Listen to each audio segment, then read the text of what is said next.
آج ہم کلام مقدس میں سے سیکھیں گے کہ خدا ہم سے کیسی قربانیاں چاہتا اور خدا کون سی قربانیوں سے خوش ہوتا ہے۔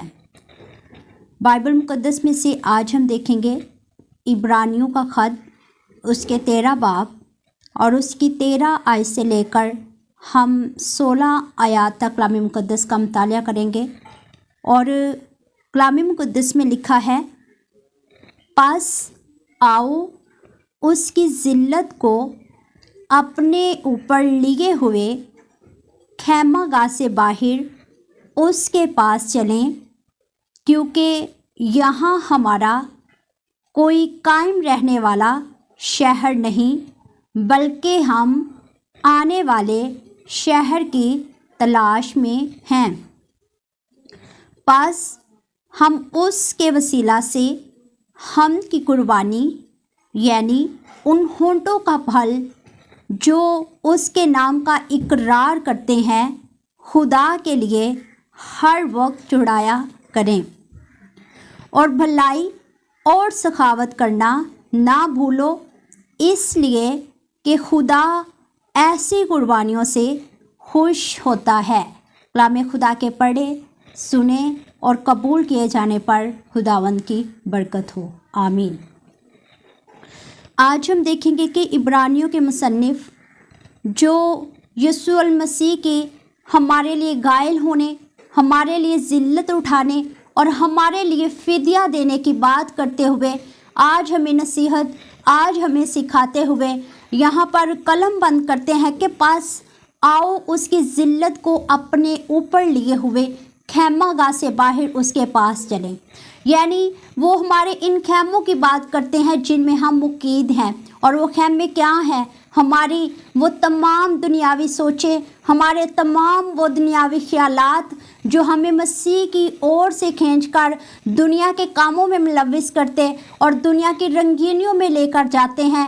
آج خدا کا کلام ہمیں سکھاتا کہ پس آؤ اس کی ذلت کو اپنے اوپر لیے ہوئے خیمہ گاہ سے باہر اس کے پاس چلیں، یعنی آج ہمیں یسوع المسیح کی ذلت کو اپنے اوپر لینا ہے۔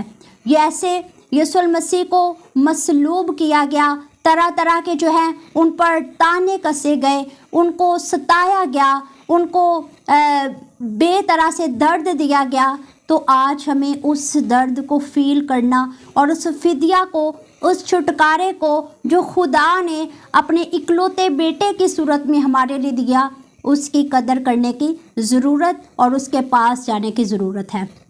اور یہاں پر خدا کے بندہ فرماتے کہ کیوں ہمیں اس کے پاس جانے کی ضرورت ہے، کیوں ہمیں اس خیمہ سے باہر اس کی ذلت کو اپنے اوپر اٹھا کر اس کے پاس جانا ہے، کیونکہ دنیا کا اور دنیا میں موجود ہر ایک کا ٹھکانہ یہ ہمارا جو ہے وہ ایک عارضی ٹھکانہ ہے۔ کلام فرماتا ہے کہ یہاں ہمارا قائم رہنے والا کوئی شہر نہیں، اس لیے آج ہمیں تیاری کرنے کی ضرورت ہے اس آسمانی مکان کے لیے جو یسوع المسیح نے جب وہ آسمانی کوچ فرماتے ہیں، جب وہ صعود فرماتے ہیں، تب انہوں نے اپنے لوگوں سے وعدہ کیا کہ میں جاتا ہوں اور تمہارے لیے جگہ تیار کرتا ہوں، جہاں میں ہوں گا وہیں میرے لوگ ہوں گے۔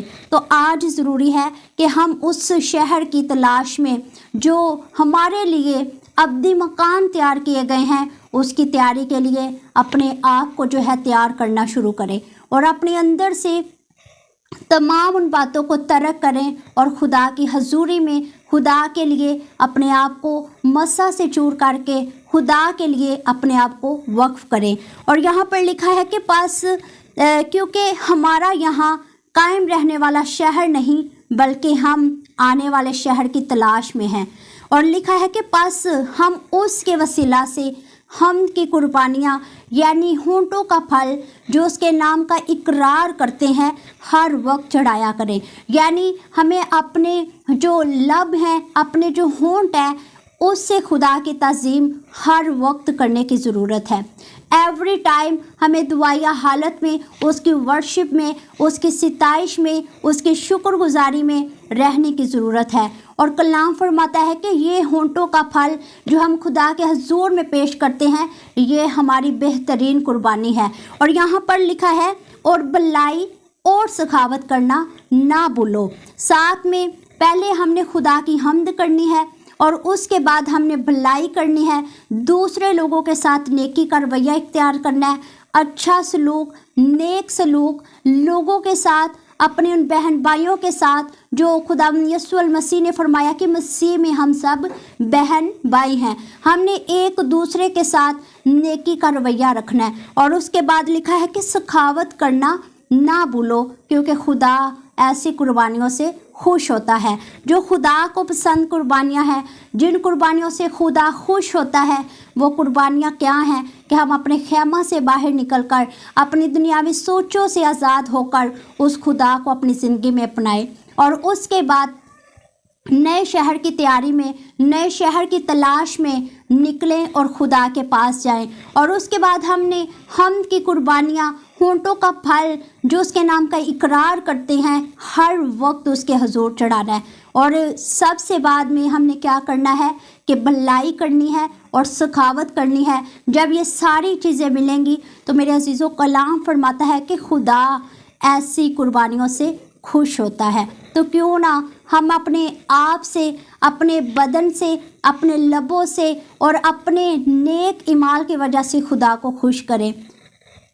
خدا کے بندہ پولس رسول فرماتے کہ اگر میں آدمیوں کو خوش کرتا تو کبھی خدا کا بندہ نہ کہلاتا۔ جب انہوں نے دنیاوی سوچوں کو اپنے آپ سے الگ کیا، دنیا کے کاموں سے وہ الگ ہوئے، تو انہوں نے خدا کی مرضی میں، خدا کی رضا میں رہنا شروع کیا۔